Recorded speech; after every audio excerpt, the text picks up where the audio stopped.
Kita coba terima dulu nih, Abdurrahman.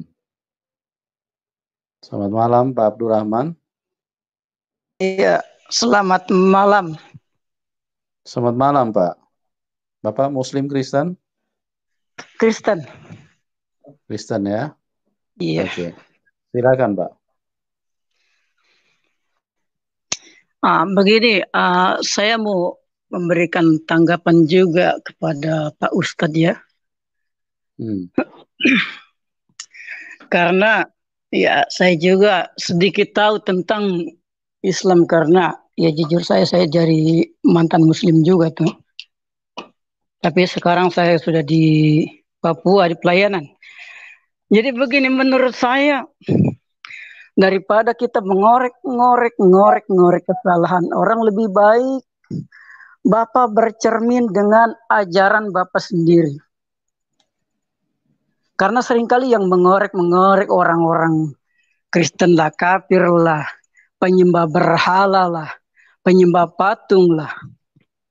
Kalau kita lihat pembelajaran lagi, ketika mereka pergi ke Ka'bah, ketika mereka pergi ibadah haji, mereka itu kan memenuhi panggilan.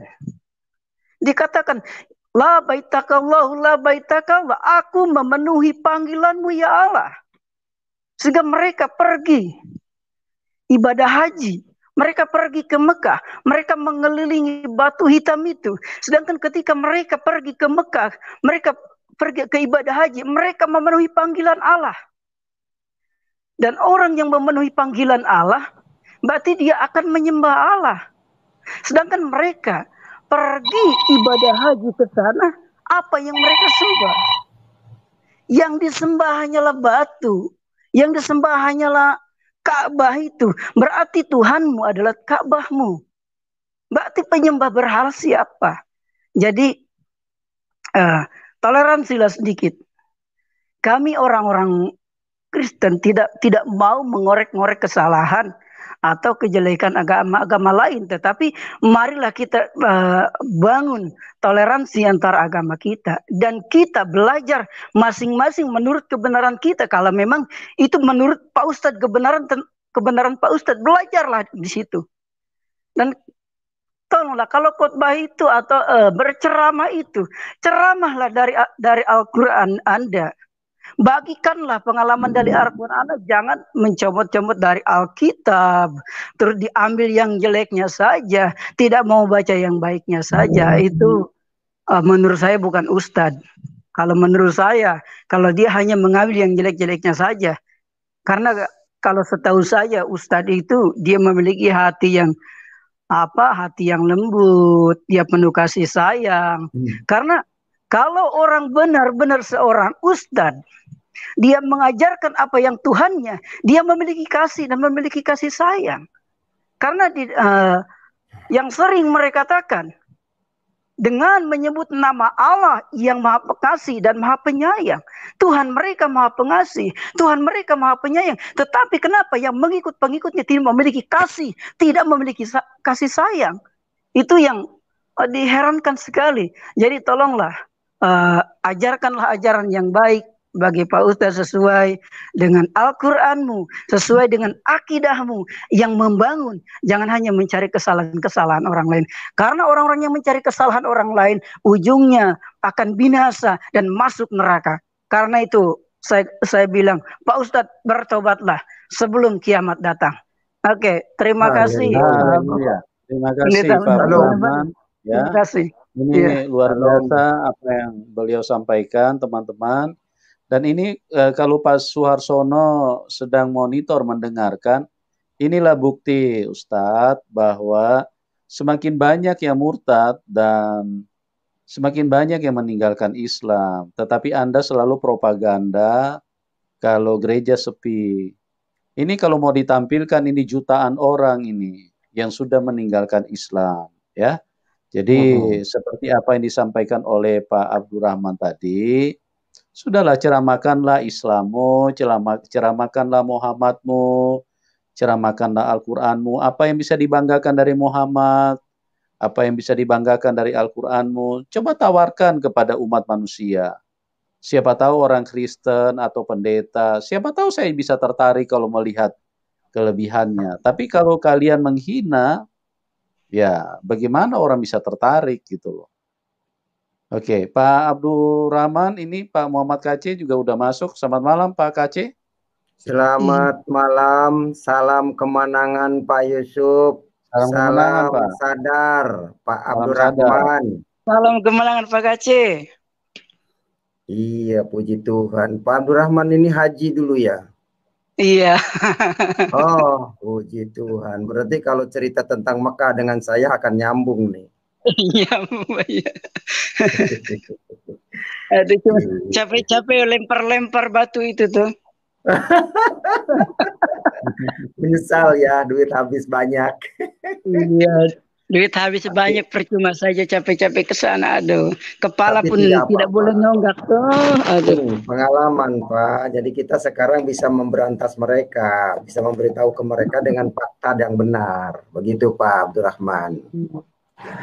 Bu, Tuhan punya cara. Saya bersyukur, coba kalau saya nggak pernah ke Mekah dulu, kalah sama mereka berdebat saya. Iya. Makanya mereka itu tidak mau ngadepin saya, yang mau ngadepinnya para pendeta, dibohongin sama mereka. Yang membuat mereka kasihan begini Pak. Baru-baru ini saya temukan Al-Quran surat 72 Al-Jin ayat 19 yang menyatakan bahwa Muhammad itu dikerumuni jin, dekat dengan jin. Saya cari-cari ayatnya, di mana ayatnya Muhammad dekat dengan Allah, tidak ada. Kalau Isa Al-Masih ada ayatnya dekat dengan Allah. Surat 3 Ali Imran ayat 45, begitu Pak Haji. Jadi udah benar Pak Haji ini mengikut Yesus sekarang. Udah di posisi yang benar. Menemukan jalan yang lurus. Begitu Pak Haji. Ya, haleluya. Haleluya Pak Haji. Kalau ada saudara yang belum mengenal Yesus, Pak? Segera. Pak Abdurrahman. Pak Abdurrahman. Rupanya bermasalah sinyalnya ini. Sinyal mungkin agak kurangan mendukung. Halo. Ya. Ya, bisa dengar Pak? Iya, bisa dengar. Ya, silakan Pak ditanggapi Pak. Pak KC tadi mengulas sedikit tentang apa yang dia pernah jalankan dulu. Pak Abdurrahman. Iya. Maaf, ini apa sinyalnya kurang bagus ini. Waktu di Mekah dulu pernah naik ke Jabal Nur enggak? Ya. Waktu di Mekah pernah naik ke Jabal Nur? Waktu di Mekah pernah naik ke Jabal Nur juga toh. Kalau kita kan pergi ke sana, ada ini mati ini kurang jelas ini sinyal. Yang ada Gua Hira-nya, benar kan? Iya. Oh, iya. Itu kan perjalanan naik ke Gua Hira itu ke atas gunung itu sangat mustahil sekali. Capek ya. Sangat mustahil sekali, apalagi kalau kita lihat apa itu tempat dulu dia terima wahyu itu, tempatnya itu kan sangat mustahil bisa dijangkau. Iya. Sebetulnya itu cerita perang Badar, Pak. Ketika sembunyi di atas batu sana, Muhammad sembunyi dia ketat-ketat. Setelah sembunyi, pulang ngaku mendapat wahyu dari situ. Iya. Begitu. Nah, bagi orang yang logikanya nggak jalan, percaya aja. Terus dia udah membuktikan. Kan keluar dari Gua Hira, dia keluar dari Gua Hira seperti orang gila toh. Benar. Dia mengatakan aku ketemu dengan malaikat, aku seperti mau gila. Dikatakan kepada istrinya. Bagaimana orang percaya ketemu Tuhan kok takut, ketemu Tuhan kok jadi gila? Yang jadi gila itu bukan ketemu Tuhan, ketemu setan pasti jadi gila. Ketemu Tuhan itu dapat berkat. Kalau kita ketemu Tuhan sukacita, joget-joget ya. Sukacita, joget-joget dapat berkat. Ini pulang ke rumah merinding ditutupi pakai selimut. Aduh, panas dingin. Iya. Ya, begitulah Pak Kace. Oke lah, puji Tuhan, kita sudah jadi sekeluarga kerajaan Allah. Haleluya. Amin. Begitu Pak Ya, Abdurrahman. ini ada satu ayat dalam firman Tuhan yang luar biasa untuk bisa menjadi berkat buat orang-orang Kristen ya, buat semuanya sih sebetulnya kalau kita mau buka hati. Dalam 2 Petrus 2 ayat 4, coba kita share screen dulu sebentar ya. 2 Petrus 2 ayat 4, sebentar ya teman-teman ya. Ya, 2 Petrus 2 ayat 4. Oke, Pak Kace bisa bacakan Pak? Sebentar ya Pak. Sebentar kita share screen dulu ini biar semakin jelas bagaimana firman Tuhan itu sudah menyatakan di dalam Alkitab yang sudah sempurna itu. Coba Pak Kace bisa tolong bacakan? 2 Petrus 2 ayat 4 ya. Ya.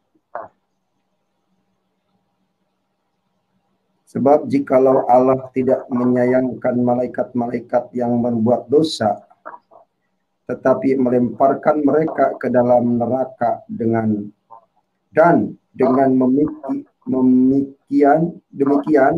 menyerahkannya ke dalam gua-gua yang gelap untuk menyimpan mereka sampai hari penghakiman.